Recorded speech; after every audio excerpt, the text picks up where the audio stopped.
Assalamualaikum warahmatullahi wabarakatuh. Selamat malam. Salam sejahtera untuk kita semua. Shalom, Om Swastiastu, Namo Buddhaya, salam kebajikan. Selamat datang untuk rekan-rekan peserta webinar malam hari ini yang berbahagia. Pertama-tama marilah kita panjatkan puji syukur kepada Allah SWT karena berkat rahmatnya kita bisa berjumpa untuk menimba ilmu di acara webinar online pada malam hari ini. Dengan tema menjaga dan merawat kesehatan psikis secara holistik yang dilaksanakan pada malam hari ini dengan keadaan sehat walafiat. Sebelumnya perkenalkan, nama saya Gaji Husatullah yang akan bertugas sebagai MC pada acara malam hari ini. Berikut saya akan membacakan susunan acara yang akan kita lewati. Yang pertama pembukaan, penyampaian materi, sesi tanya jawab, dan diakhiri dengan penutupan. Baiklah, rekan-rekan, langsung saja kita mulai ke sesi yang pertama, yakni pembukaan pada malam hari ini. Supaya agar acara berjalan dengan lancar, marilah kita membaca surat Al-Fatihah.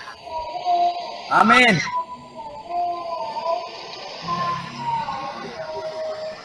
Amin, amin ya rabbal alamin.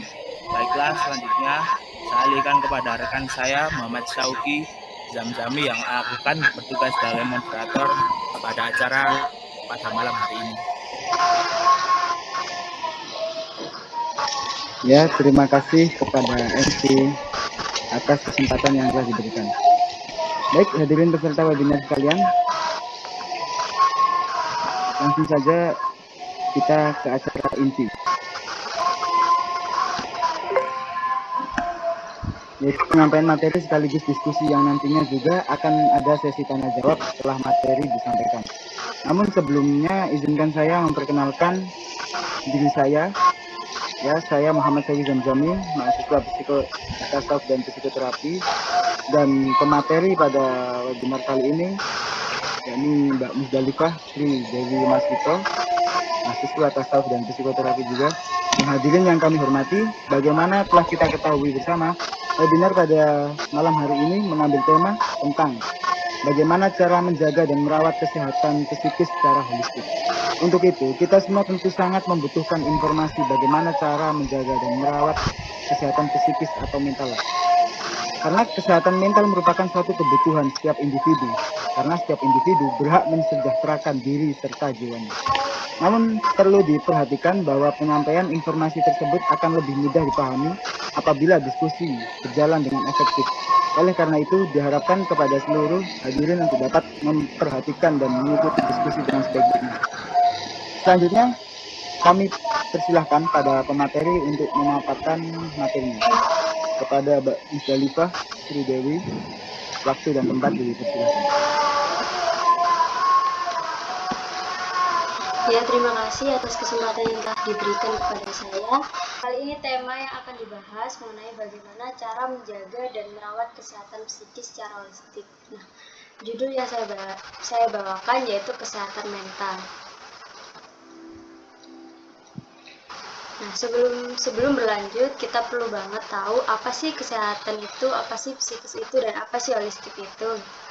Nah, kesehatan sendiri itu merupakan suatu keadaan yang sejahtera, meliputi fisik, sosial, spiritual, emosi, dan juga intelektual. Yang kedua, psikis, yaitu ilmu yang mempelajari tentang perilaku dan perasaan seseorang, dimulai dari pola pikir, aksi, reaksi, dan juga interaksi. Nah, holistik itu sendiri yaitu secara menyeluruh. Jadi, kesehatan psikis ini di masa sekarang sering disebut dengan istilah kesehatan mental. Kenapa kesehatan mental itu penting? Yang pertama, karena kesehatan mental itu berdampak pada diri sendiri dan orang lain. Kenapa berdampak pada diri sendiri dan orang lain? Karena ketika kita mengalami gangguan mental atau masalah psikis, kita bisa menyakiti diri sendiri dan juga nantinya tanpa kita sadari kita juga bisa menyakiti orang lain juga gitu. Yang kedua, untuk membantu pengembangan kepribadian. Nah, pengembangan kepribadian ini meliputi emosional, sosial, moral, dan juga aktualisasi potensi diri gitu. Yang ketiga, untuk mencapai tujuan hidup. Nah, untuk mencapai tujuan hidup atau masa depan, kita perlu banget menjaga kesehatan mental. Yang keempat, mencegah permasalahan mental atau gangguan psikis. Nah, terdapat beberapa contoh gangguan atau permasalahan mental, seperti gangguan kecemasan, depresi, dan bipolar gitu. Istilah gangguan mental ini seringkali kita dengar karena sudah banyak media sosial yang mulai membahas mengenai ketiga gangguan mental ini. Jadi, apa sih faktor penyebab gangguan mental atau gangguan psikis? Yang pertama ada faktor biologis. Faktor biologis itu biasanya disebabkan karena faktor genetik atau kadang juga ada dikarenakan karena adanya ketidakseimbangan kimiawi di dalam otak kita. Yang kedua ada pengalaman hidup. Nah, pengalaman hidup yang seperti apa? Pengalaman hidup yang pahit, seperti memiliki trauma kekerasan, trauma pelecehan seksual, seperti itu. Yang ketiga ada kehilangan hubungan yang bermakna. Nah, diambil contohnya dari sekarang itu pasti kita punya dong teman yang kadang putus cinta gitu, patah hati gitu kan teman-teman. Nah, kadang tuh mereka yang patah hati itu kayak ngerasa tersakiti gitu, kayak sedih banget gitu kan, kayak stres gitu ujung-ujungnya. Nah, itu juga bisa menyebabkan gangguan psikis gitu. Yang terakhir ada kebiasaan kognitif. Nah, kebiasaan kognitif ini mereka biasa menanamkan pikiran-pikiran yang negatif gitu teman-teman. Jadi ketika mereka mengalami masalah, mereka itu merasa kalau masalahnya itu permanen gitu, nggak ada jalan keluarnya gitu. Nah, itu kan termasuk menanamkan pikiran-pikiran negatif. Nah, setelah itu ada bagaimana sih psychological well-being itu gitu. Yang pertama ada self accept atau penerimaan diri. Nah, penerimaan diri ini penting banget. Kenapa? Karena ketika kita ingin diterima orang banyak, kita perlu banget bisa menerima diri kita sendiri. Yang kedua ada berpikir positif atau positive thinking. Nah, yang ketiga ada otonomi atau kemandirian. Nah, kemandirian ini sebenarnya kita udah diajarin sejak kita umur 3 tahun. Kita udah diajarin bisa makan sendiri, pakai baju sendiri, dan juga toilet training. Yang keempat ada environment mastery atau penguasaan lingkungan. Nah, penguasaan lingkungan ini berhubungan dengan penerimaan diri. Ketika kita bisa menerima diri sendiri dan kita bisa diterima orang banyak, kita pasti bisa adaptasi dengan lingkungan sekitar gitu. Yang kelima, purpose in life atau tujuan hidup. Nah, orang yang memiliki mental yang sehat pasti dia memiliki tujuan hidup atau masa depan gitu. Yang keenam ada personal growth atau pertumbuhan diri. Nah, personal growth ini memiliki pola pikir yang tumbuh gitu. Jadi pola pikirnya itu nggak stuck di situ aja gitu teman-teman. Jadi gimana sih cara menjaga dan merawat kesehatan mental itu?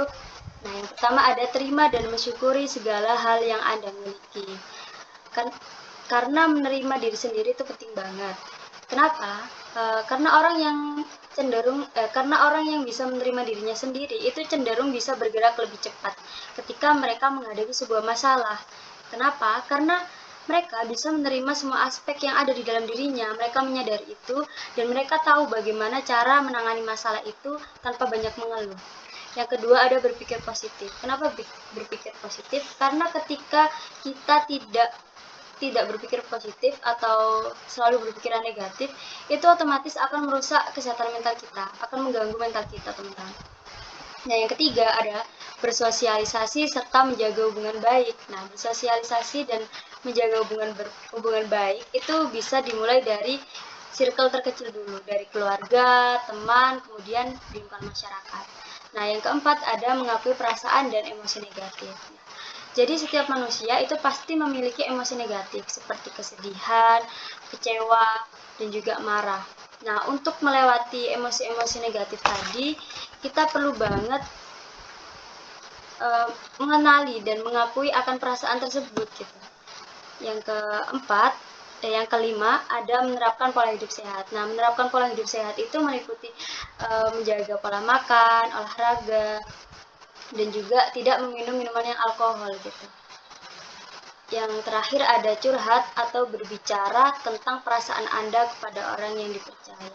Jadi ketika kita memiliki unek-unek atau perasaan yang tidak tidak sreg gitu, kita perlu banget buat ngeluarin gitu dikit-dikit. Karena apa? Karena ketika kita menimbun perasaan itu, pasti suatu saat nanti akan meledak gitu. Nah, ketika meledak itu bisa menyebabkan gangguan mental. Ketika kita mengalami gangguan mental, kita otomatis bisa menyakiti diri sendiri dan juga bisa menyakiti orang lain. Nah, sekian yang bisa saya sampaikan. Kurang lebihnya saya mohon maaf. Apabila ada yang ditanyakan, silakan ditanyakan. Terima kasih. Ya, baik. Ya, cukup jelas sekali ya apa yang disampaikan oleh pemateri. Dari kesimpulan dari pemateri tersebut adalah untuk mencapai tujuan hidup kita perlu kesehatan mental. Nah, beberapa faktor penyebab gangguan mental antara lain faktor biologis, pengalaman hidup, kehilangan hubungan yang bermakna, dan perilaku kognitif. Dan cara menjaga dan merawat kesehatan mental antara lain yakni penerimaan diri, berpikir positif, kemandirian, penguasaan lingkungan, motivasi tujuan hidup, serta pertumbuhan diri. Baik, langsung saja kita mulai sesi diskusi ini ya. Saya persilakan kepada para hadirin untuk bertanya. Pertama dari saudara si A. Pertanyaan, bagaimana cara mencegah agar tidak mengalami gangguan mental? Saya persilakan kepada pemateri langsung menjawab. Ya, bisa langsung saya jawab ya.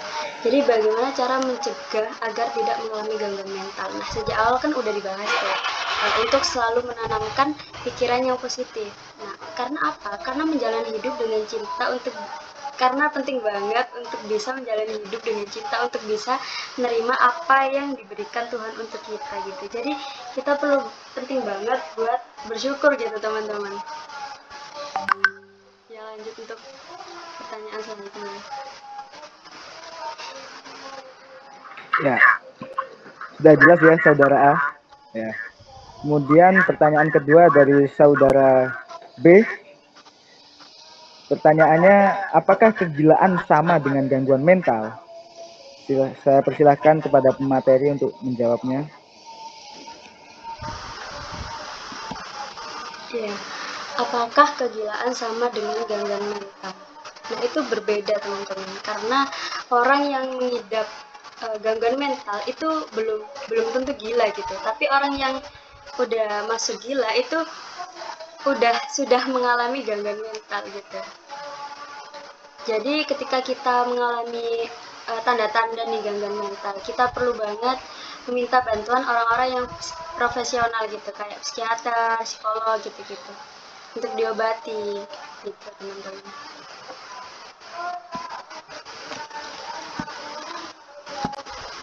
Ya, sudah jelas ya saudara B. Ya, ini kita memasuki pertanyaan yang ketiga atau pertanyaan yang terakhir dari saudara C. Apakah kami sebagai generasi muda harus peduli dengan isu kesehatan mental? Nah, ini untuk para pemuda ini sangat bagus ya pertanyaannya. Ya, langsung saja Mbak Musdalifah untuk dijawab. Monggo. Ya, ini pertanyaannya bagus banget ya. Apakah kami sebagai generasi muda sangat membutuhkan apakah kami sebagai generasi muda harus peduli dengan isu kesehatan mental gitu? Nah, itu harus banget teman-teman, karena kita sebagai generasi muda nih, kita itu membutuhkan kesehatan mental yang baik gitu, untuk berkembang, untuk mencapai masa depan dengan cara yang sehat, sehingga kita bisa membangun hubungan sosial yang baik dengan orang lain, sehingga mampu beradaptasi dengan perubahan dan juga menghadapi tantangan hidup. Oke, itu saja.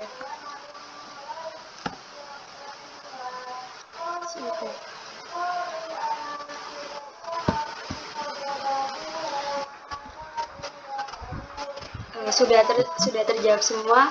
Saya kembalikan ke moderator ya. Terima kasih. Ya, terima kasih Mbak Musdalifah atas jawaban yang sangat memberi solusi bagi kita semua. Ya, hadirin sekalian, demikianlah acara seminar kali ini yang membahas tentang bagaimana cara menjaga dan merawat kesehatan psikis secara holistik. Sebelum sesi ini kita akhiri, saya akan mencoba menyimpulkan hasil webinar kali ini, yaitu kesehatan mental merupakan suatu kebutuhan setiap individu. Karena Setiap individu berhak mensejahterakan diri serta jiwanya. Sebagai manusia, kita terlalu suka terlarut dalam kekurangan diri kita, padahal kita memiliki banyak kelebihan. Maka dari itu, jangan fokus pada sisi tumpulmu, fokuslah pada sisi tajammu.